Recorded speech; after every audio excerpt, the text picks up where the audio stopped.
सवाल ये है कि आज एक मैसेज देना चाहिए था माननीय स्पीकर महोदय को कि नहीं, मैं सबके लिए सम्मान हूं और मैं मेरे सारे दौरे स्थगित करता हूं कि जब नेता प्रतिपक्ष प्रतिनिधि मंडल के साथ में अगर कोई ज्ञापन देने आ रहे हैं और ऐसे विषय के ऊपर जिस पे किसी बीजेपी के विधायक की कंवरलाल मीणा की सदस्यता समाप्त होगी, 100% होगी, कोई रोक नहीं सकता है, ये सर्वमान्य कानून है। तो मैं समझता हूं कि उनको यहाँ रह करके और हम के साथ बैठ करके उस ज्ञापन पे त्वरित कार्रवाई करनी चाहिए थी। फिर भी हमने सेक्रेटरी साहब को कहा है कि आप अपना काम करके उनको फाइल आज ही उन तक भेज दीजिए, और फिर उसके बाद में वो कब करते हैं क्या करते हैं देखेंगे, जो भी कानून है। सवाल ये है कि जब 3 साल की सजा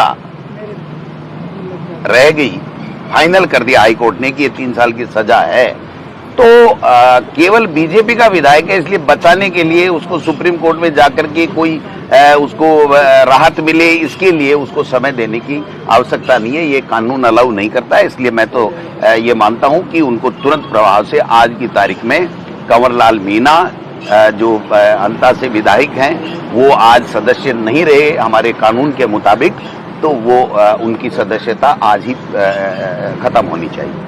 सर, क्यों टालम टोल कर रहे हैं, क्या लगता है? अब देखिए, वो तो बीजेपी का मॉडल है, टालम टोल करो, कानून को मत मानो, किसी को फंसाओ, किसी को कुछ करो, किसी के खिलाफ झूठे केस लगाओ, अपने लोगों को बचाओ, दूसरे लोगों को, विपक्षी पार्टी के लोगों को परेशान करो। ये तो गुजरात से आया हुआ मॉडल पूरे देश में और बीजेपी रूलिंग स्टेट्स में चल रहा है।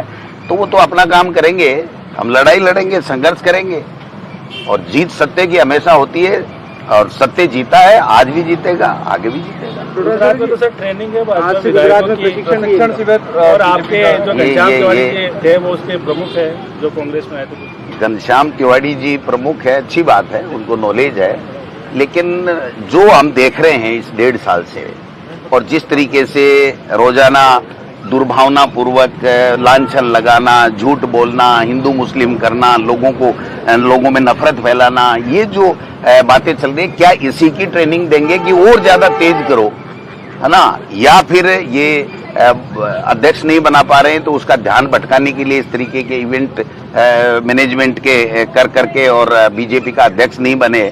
आप देखिए कितने दिन हो गए जिन आतंकवादियों ने भारतीयों का खून कर दिया, हत्या कर दी, उनके खिलाफ अभी तक किसी प्रकार की कोई कहां गए, कहां पकड़ा, क्या हुआ क्या नहीं हुआ, अभी तक कोई सूचना, कोई अपडेट हो नहीं रही है। और दूसरी तरफ देश के प्रधानमंत्री जी कह रहे हैं कि हम ऐसा कर देंगे कि लोग याद करेंगे। तो हम तो सब साथ में है ना। जब हमारे नेता राहुल गांधी जी ने और CWC ने प्रस्ताव पारित करके कह दिया कि उनके खिलाफ आप, पूरा देश आपके समर्थन में है, पूरी विपक्षी पार्टी आपके समर्थन में, आप उन आतंकवादियों के जो पनाह देने वाले लोग हैं, उनको संरक्षण देने वाले लोग हैं, उनका खात्मा कीजिए, उनके खिलाफ एक्शन लीजिए। देखते हैं, एक्शन का इंतजार है। बट ये भी ठीक बात है अगर वो कोई अच्छे संस्कार वहां से लेके आए, लेकिन हमें शक इसलिए हो रहा है कि गुजरात में जो मॉडल है वो गुजरात का मॉडल जनता के लिए नहीं है। वो भारतीय जनता पार्टी की सत्ता कैसे बरकरार रहे, कैसे विपक्षी पार्टियों को खत्म किया जाए, कैसे कांग्रेस मुक्त और विपक्षी मुक्त जो है वो देश को बनाया जाए, ये मॉडल गुजरात से आया है। और गुजरात में ही है, शायद गुजरात में ही दे रहे हैं ना, तो यही प्रशिक्षण देंगे। यहाँ आकर के विपक्ष के खिलाफ मुक्त में करो, साजिशें करो, उनको जेलों में करो, झूठ बोलो, नफरत फैलाओ, ये अगर प्रशिक्षण लेके आ रहे हैं तो देश का दुर्भाग्य है। आदिवासी पार्टी के जो है विधायक ट्रैप हुए हैं, उस मामले को कैसे देखिए, उसमें दोनों बातें हैं। पहली बात तो ये बहुत ही स्टेडी वाला केस बन गया है। स्टेडी वाला इस मायने में बन गया है कि ये क्वेश्चन बहुत पहले लगाए हुए, क्वेश्चन का जवाब आ गया, सरकार ने उस क्वेश्चन के बाद में वहां पर कोई अवैध खनन नहीं माना, कोई कार्रवाई नहीं की, फिर भी कोई व्यक्ति 2.5 करोड़ देने को तैयार है, 10 करोड़ की बातें चल रही हैं जो डीजी महोदय कह रहे थे। तो ये कुछ साजिश का हिस्सा लग रहा है। लेकिन हमारा ये कहना है, कांग्रेस पार्टी ये कहती है कि कहीं भी भ्रष्टाचार नहीं होना चाहिए। भ्रष्टाचार करता हुआ कोई पकड़ा जाए तो उसको सख्त सजा सरकारें दे, कोई दिक्कत नहीं है, कोई प्रॉब्लम नहीं है। लेकिन इस केस में हमको समझना पड़ेगा कि किस प्रकार से ये घुमा करके इनकी सदस्यता जो समाप्ति की और इस मामले को ले जा करके और प्रश्न के बहाने की बात कर करके जिस तरीके से ये घुमाया जा रहा है, तो अभी तक प्रारंभिक जांच हुई है, पैसे भी बरामद नहीं हुए हैं, तो ये सारी चीजें जो एसीबी है उसको इसको जांच करने दीजिए और जांच करने के बाद में दूध का दूध पानी का पानी हो जाएगा। हम ये मानते हैं कि इसके तय तक जाना चाहिए, लेकिन बीजेपी के माइनिंग के खिलाफ भी जाना चाहिए। माइनिंग करने वाला आदमी, इतना बड़ा आदमी 10-10 करोड़ रुपए की ऑफर करे या उससे मांगा जाए, जो कह रही है एसीबी, और 2.5 करोड़ रुपए देने की बातें करे, तो उसके पास इतना पैसा कहां से आ रहा है, क्या आ रहा है और किस प्रकार से ये षड्यंत्र हुआ है या वास्तव में कोई भ्रष्टाचार हुआ है, ये सारी चीजें जांच का विषय है। इसलिए हम आज की तारीख में इतना ही कह सकते हैं कि जांच का हमको इंतजार करना चाहिए। लेकिन बीजेपी के नेता का ये कहना है कि कांग्रेस के नेता और कांग्रेस के विधायक घनश्याम मेहर ने ये सवाल लगवाए थे।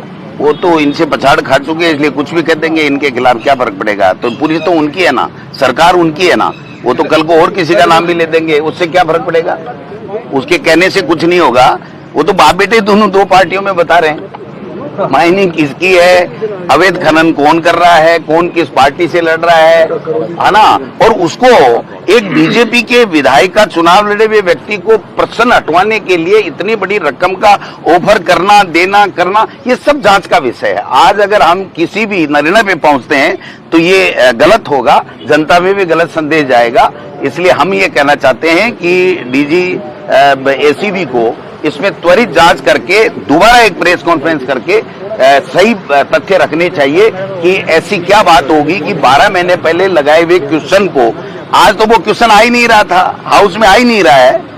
आप बताइए, तारांकित है, तारांकित का तो जवाब आ गया, बात खत्म हो गई, तो वो वापस कहां से लेता, कैसे लेता। वो तो ऑनलाइन है, वो तो रिकॉर्ड में है, हमारे सबके पास में, आपके पास में, सबके पास में है।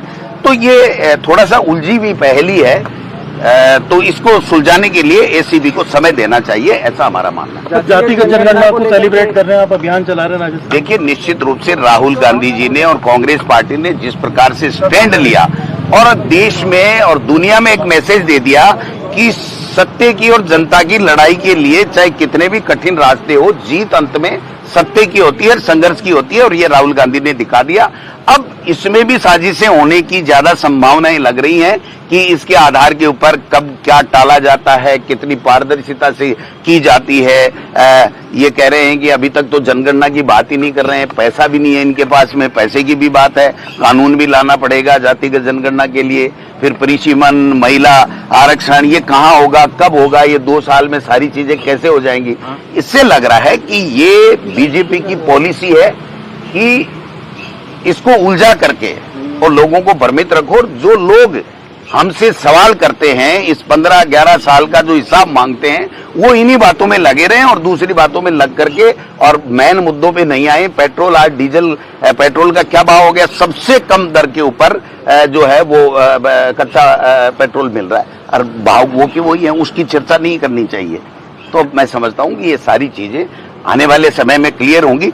अभी तक बात यही है कि राहुल गांधी जी और कांग्रेस पार्टी ने, खड़गे साहब ने एक स्टैंड लिया, मजबूती के साथ स्टैंड लिया। कांग्रेस के कार्यकर्ता में एक नई उत्साह और ऊर्जा का संचार हुआ कि अगर निडरता के साथ में देश के जनता की आवाज के साथ में आवाज मिलाकर के कोई बात उठाई जाएगी तो कोई भी शहंशाह हो, कोई भी तानाशाह हो, कोई भी शासक हो, उसको वो बात माननी पड़ेगी। ये साबित हमारे राहुल गांधी जी ने कर दिया। हनुमान बेनीवाल एसआई भर्ती को लेकर के धरने पे बैठे हुए हैं और लगातार वो कटाक्ष कर रहे हैं आपके ऊपर भी। तो हनुमान जी और हमारे पास में तो धरना ही है भाई साहब, राज तो है नहीं, तो धरना देना चाहिए, उसमें क्या बात है, अच्छी बात है। कटाक्ष करना उनके स्वभाव में है, वो करेंगे, हम सहन करेंगे, हमारे इंडिया गठबंधन के साथी हैं, इसलिए जो भी वो कहेंगे, जब तक हमारे इंडिया गठबंधन के साथी हैं, हम लोग उनके ऊपर किसी तरह की बात नहीं कहेंगे। उनको अधिकार है कि वो सभी पार्टी के लोगों पे, सभी जाति धर्म के लोगों पे वो कुछ भी बोले, वो उनकी पार्टी का अपना स्टैंड है, हमें कोई तकलीफ नहीं। Thank you.